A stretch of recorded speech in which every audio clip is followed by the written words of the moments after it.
भारत माता की जय जोहार। नमस्कार। बोरोरा आमार प्रणाम नेबेन। छोटोरा भालोबाशा। आप इतनी विशाल संख्या में यहां हमें आशीर्वाद देने आए हैं। मैं हृदय से बंगाल की जनता का अभिनंदन करता हूं। आज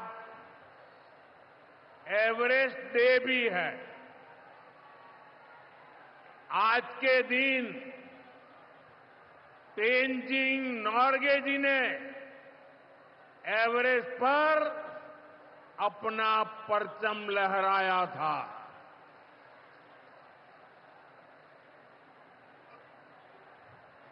उनके सम्मान में हम भी अपना तिरंगा फहराएंगे।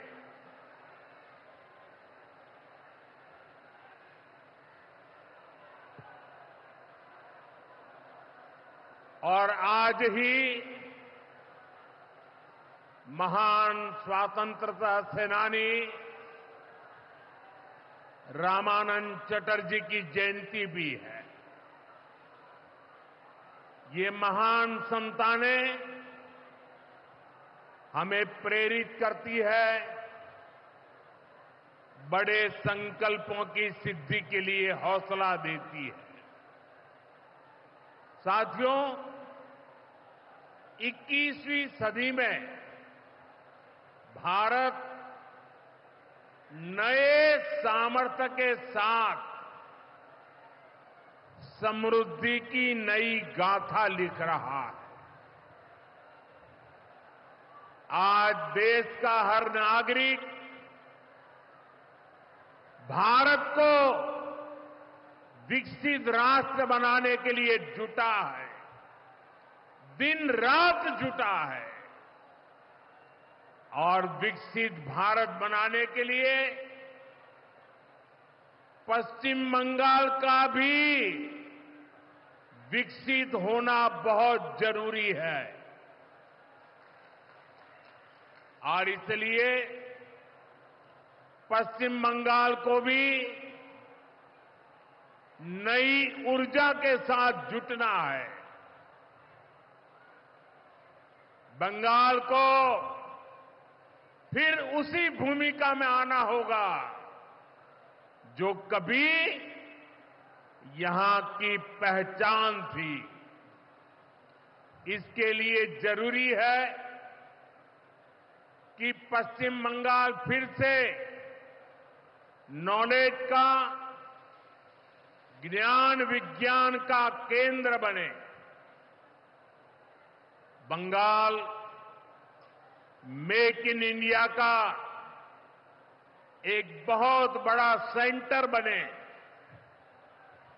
बंगाल देश में पोर्ट लेड डेवलपमेंट को गति दे। बंगाल अपनी विरासत पर गर्व करते हुए, उसे संरक्षित करते हुए तेज गति से आगे बढ़े। साथियों, केंद्र की भाजपा सरकार इसी संकल्प के साथ काम कर रही है। भाजपा पूर्वोदय की नीति पर चल रही है। बीते दशक में बीजेपी सरकार ने यहां के विकास के लिए हजारों करोड़ों का निवेश किया है। अब से कुछ देर पहले यहां सिटी गैस डिस्ट्रीब्यूशन नेटवर्क का शुभारंभ भी हुआ है। केंद्र सरकार के प्रयासों से ही कल्याणी एम्स बना है।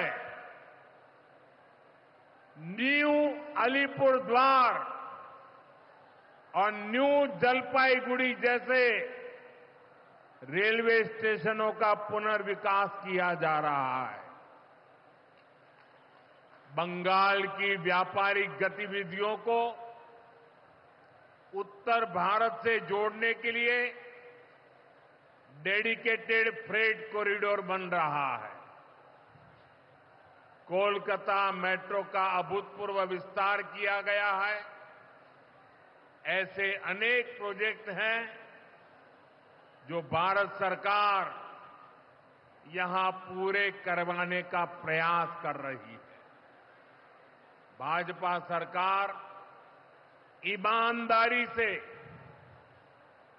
सबका साथ सबका विकास के मंत्र को लेकर बंगाल की प्रगति के लिए समर्पित है, क्योंकि बांग्लार उदय तबई विकसित भारतेर जय। साथियों, ये समय पश्चिम बंगाल के लिए बहुत अहम है। ऐसे में पश्चिम बंगाल के हर नौजवान पर, आप सब पर बहुत बड़ा दायित्व है। आप सबने मिलकर के बंगाल का भविष्य तय करना है। आज पश्चिम बंगाल एक साथ कई संकटों से घिरा हुआ है। एक संकट समाज में फैली हिंसा और अराजकता का है। दूसरा संकट माताओं बहनों की असुरक्षा का है। उन पर हो रहे जघन्य अपराधों का है। तीसरा संकट नौजवानों में फैल रही घोर निराशा का है। बेतहाशा बेरोजगारी का है। चौथा संकट घनघोर करप्शन का है। यहां की सिस्टम पर लगातार कम होते जन विश्वास का है। और पांचवा संकट गरीबों का हक छीनने वाली सत्ताधारी पार्टी की स्वार्थी राजनीति का है। साथियों, यहां मुर्शिदाबाद में जो कुछ हुआ,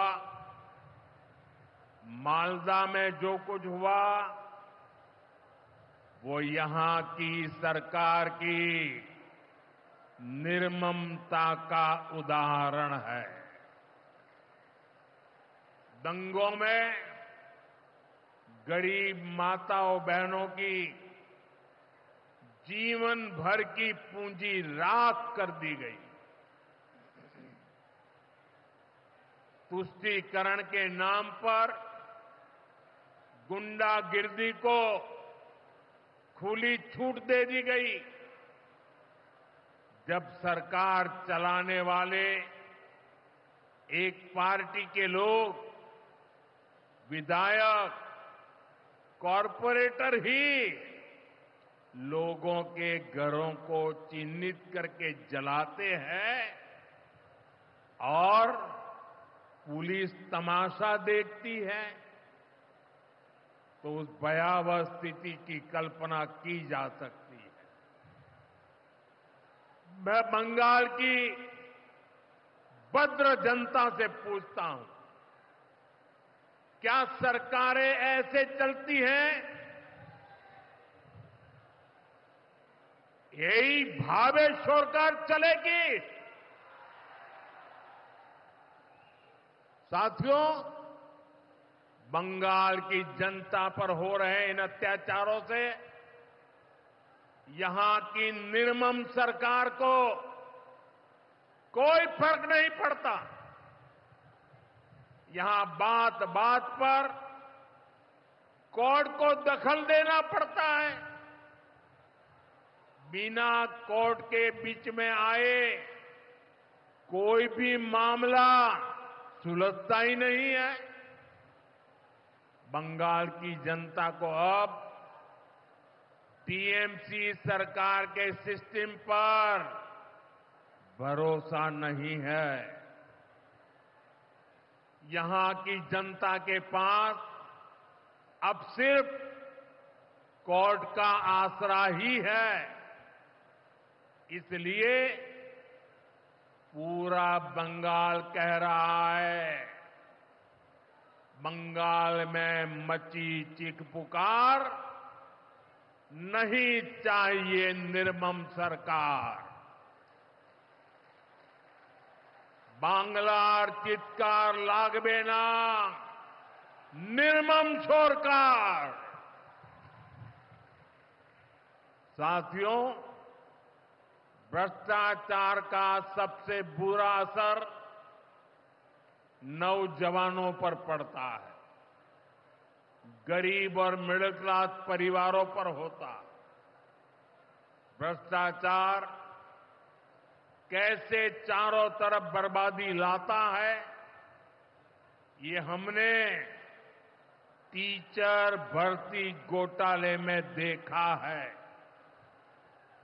टीएमसी सरकार ने अपने शासनकाल में हजारों टीचर्स का फ्यूचर बर्बाद कर दिया, उनके परिवारों को तबाह कर दिया, उनके बच्चों को असहाय छोड़ दिया।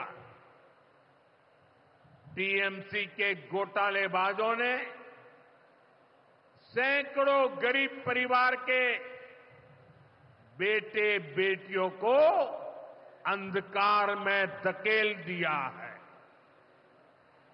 ये सिर्फ कुछ हजार टीचर्स के भविष्य के साथ खिलवाड़ नहीं है, बल्कि पश्चिम बंगाल के पूरे एजुकेशन सिस्टम को बर्बाद किया जा रहा है। टीचर्स के अभाव में लाखों बच्चों का भविष्य दांव पर है। इतना बड़ा पाप टीएमसी के नेताओं ने किया है।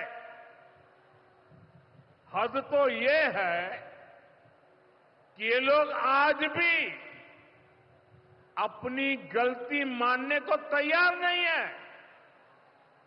उल्टा देश की अदालत को, न्यायपालिका को, कोर्ट को दोषी ठहराते हैं। साथियों, टीएमसी ने चाय बागान में काम करने वाले साथियों को भी नहीं छोड़ा है। यहां सरकार की कुनीतियों के कारण टी गार्डन लगातार बंद होते जा रहे हैं। मजदूरों के हाथ से काम निकलता चला जा रहा है। यहां पीएफ को लेकर जो कुछ भी हुआ वो बहुत शर्मनाक है। ये गरीब मेहनतकश लोगों की कमाई, उस पर डाका डाला जा रहा है। टीएमसी सरकार इसके दोषी लोगों को बचाने की कोशिश कर रही है। और मैं बंगाल के मेरे भाई बहन आपको विश्वास दिलाने आया हूं, भाजपा ये नहीं होने देगी।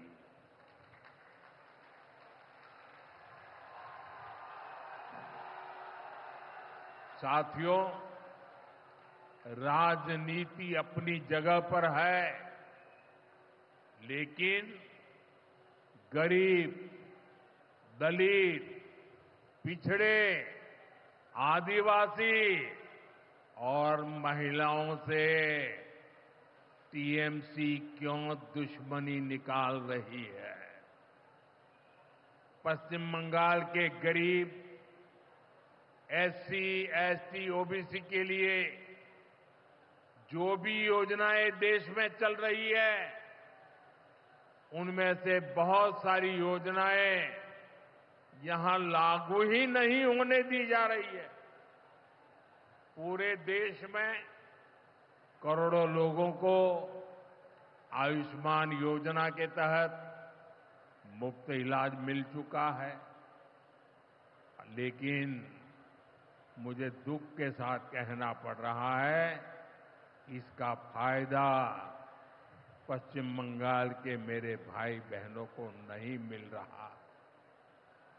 पश्चिम बंगाल का कोई साथी अगर दिल्ली, बेंगलुरु, चेन्नई गया है, उसको वहां मुफ्त इलाज नहीं मिल पाता है, क्योंकि निर्मम सरकार ने बंगाल के अपने लोगों को आयुष्मान कार्ड देने ही नहीं दिया। आज देश भर में 70 वर्ष से ऊपर के बुजुर्गों को 5 लाख रुपए तक मुफ्त इलाज की सुविधा मिल रही है। मैं तो चाहता हूं कि पश्चिम बंगाल में भी 70 वर्ष से ऊपर के सभी बुजुर्गों को मुफ्त इलाज की सुविधा मिले, लेकिन टीएमसी सरकार ये नहीं करने दे रही है। केंद्र की बीजेपी सरकार देश भर में गरीब परिवारों को पक्के घर बनाकर दे रही है, लेकिन पश्चिम बंगाल में लाखों परिवारों का घर नहीं बन पा रहा है, क्योंकि टीएमसी के लोग इसमें भी गरीब के पास से कट और कमीशन की मांग कर रहे हैं। आखिर टीएमसी सरकार आप लोगों को लेकर इतनी निर्मम क्यों है? साथियों, यहां की निर्मम सरकार के जितने उदाहरण दो वो कम है। पश्चिम बंगाल में बहुत बड़ी संख्या में हमारे विश्वकर्मा भाई बहन हैं। ये लोग हाथ के हुनर से अनेक प्रकार के काम करते हैं। इनके लिए पहली बार भाजपा सरकार विश्वकर्मा योजना लाई है। इसके तहत देश के लाखों लोगों को ट्रेनिंग मिली है, पैसा मिला है, नए टूल मिले हैं, आसान ऋण मिला है, लेकिन पश्चिम बंगाल में 8 लाख एप्लीकेशन अभी भी लटकी पड़ी है। निर्मम सरकार उस पर बैठ गई है, क्योंकि टीएमसी सरकार इस योजना को भी लागू नहीं कर रही है।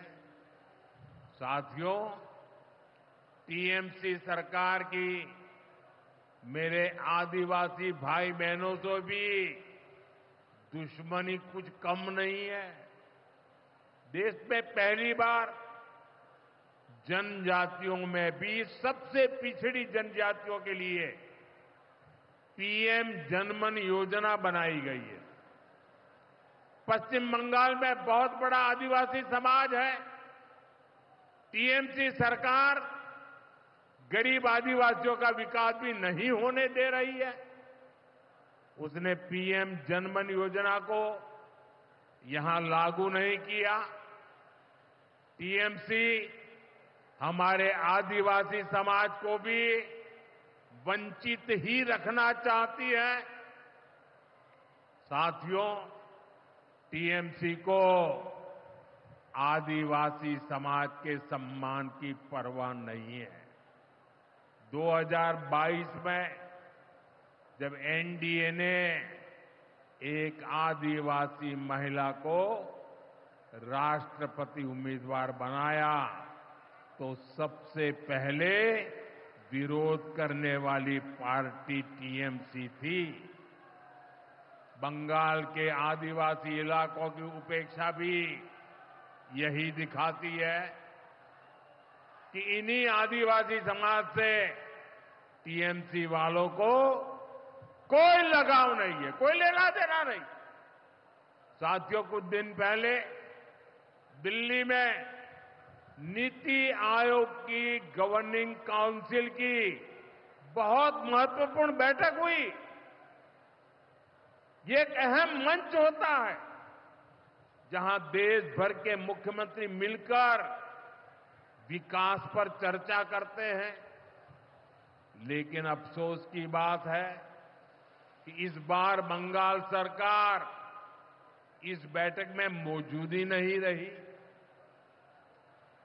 दूसरे गैर भाजपा शासित राज्य आए, सभी दल के नेता आए, हमने साथ बैठकर चर्चा की, लेकिन टीएमसी को तो सिर्फ और सिर्फ 24 घंटा पॉलिटिक्स करना है और कुछ करना ही नहीं है।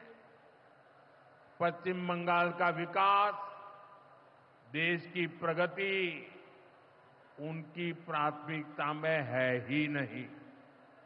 साथियों, केंद्र सरकार की जिन योजनाओं को यहां लागू किया भी गया है, उनको पूरा नहीं किया जा रहा।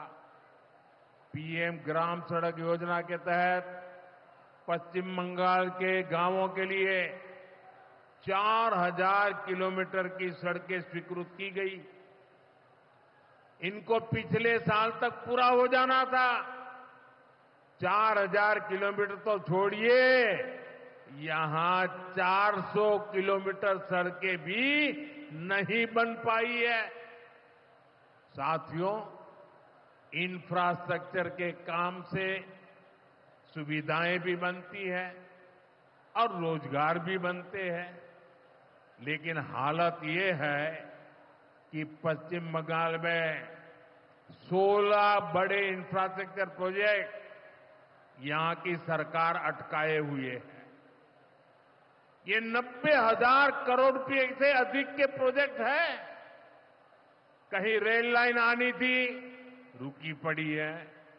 कहीं मेट्रो बननी थी, रुकी पड़ी है। कहीं हाईवे बनना था, बंद पड़ा है।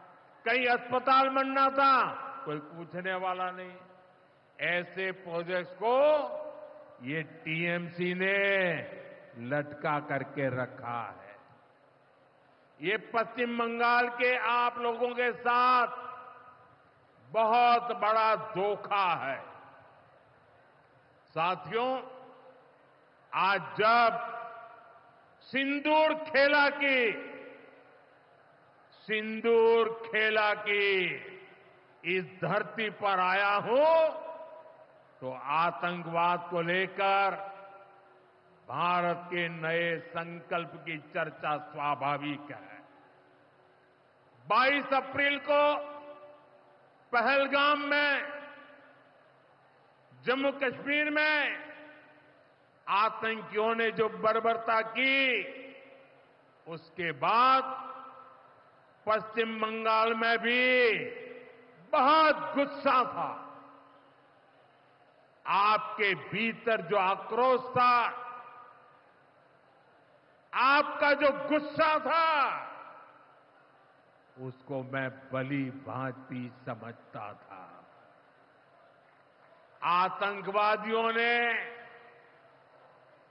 हमारी बहनों का सिंदूर मिटाने का दुस्साहस किया। हमारी सेना ने उनको सिंदूर की शक्ति का एहसास करा दिया।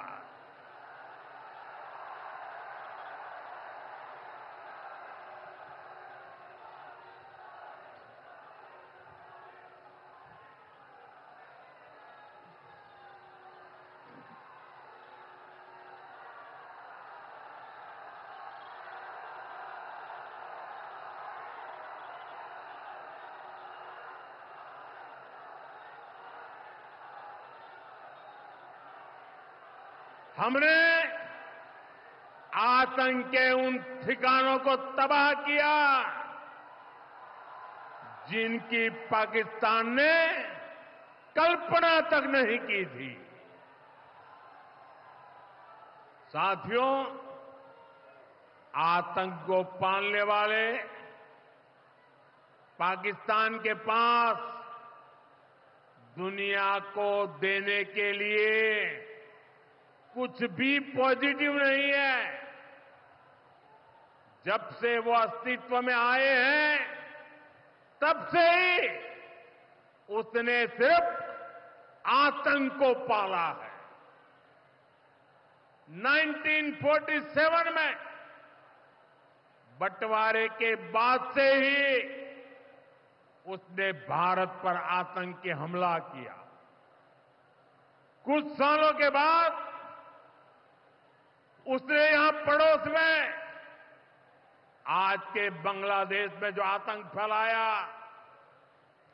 पाकिस्तान की सेनाओं ने जिस प्रकार बांग्लादेश में रेप किए, मर्डर किए, वो कोई भूल नहीं सकता। आतंक और नरसंहार ये पाकिस्तानी सेना की सबसे बड़ी एक्सपर्टाइज है। जब सीधा युद्ध लड़ा जाता है तो उसकी हार तय होती है, उसका पराजय निश्चित होता है, उसको मुंह की खानी पड़ती है। यही कारण है कि पाकिस्तान की सेना आतंकियों का सहारा लेती है। लेकिन पहलगाम हमले के बाद अब भारत ने दुनिया को बता दिया है, भारत अब आतंकी हमला हुआ, भारत पर आतंकी हमला हुआ तो दुश्मन को उसकी बड़ी कीमत चुकानी पड़ेगी।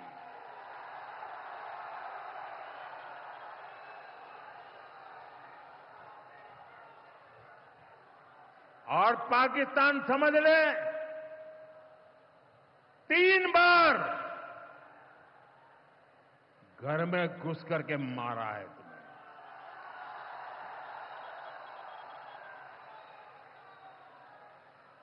हम शक्ति को पूजने वाले लोग, हम महिषासुर मर्दिनी को पूजते हैं। बंगाल टाइगर की इस धरती से 140 करोड़ भारतीयों का ऐलान है।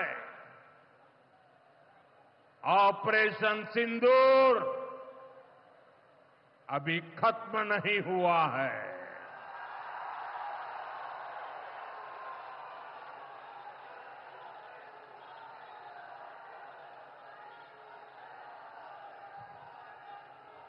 साथियों, पश्चिम बंगाल को अब हिंसा की, तुष्टीकरण की, दंगों की, महिला अत्याचार की, घोटालों की राजनीति से मुक्ति चाहिए। अब पश्चिम बंगाल के सामने भाजपा का विकास मॉडल है। आज भाजपा देश के कई राज्यों में सरकारें चला रही है। देश के लोग बार बार भाजपा को अवसर दे रहे हैं। पड़ोस में असम हो, त्रिपुरा हो या फिर ओडिशा, यहां भाजपा सरकारें तेजी से विकास कार्यों में जुटी है। मैं बंगाल के सभी भाजपा कार्यकर्ता साथियों से कहूंगा, हमें कमर कसकर तैयार रहना है। हमारे सामने एक बड़ी चुनौती है कि लोकतंत्र पर पश्चिम बंगाल की जनता के विश्वास को फिर से कैसे बहाल करें। हमें पश्चिम बंगाल के हर परिवार को सुरक्षा की, सुशासन की और समृद्धि की गारंटी देनी है। इसके लिए आने वाले दिनों में अपने प्रयासों को हमें और तेज करना होगा। साथियों, विकसित भारत बनाने के लिए पश्चिम बंगाल का तेज विकास बहुत जरूरी है। हमें पश्चिम बंगाल को उसका पुराना गौरव लौटाना है। ये हम सभी मिलकर करेंगे और करके रहेंगे।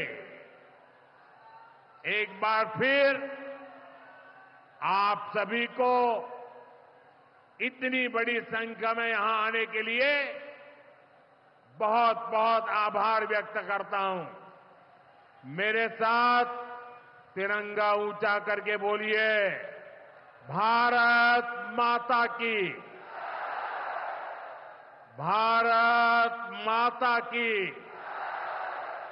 भारत माता की, भारत माता की।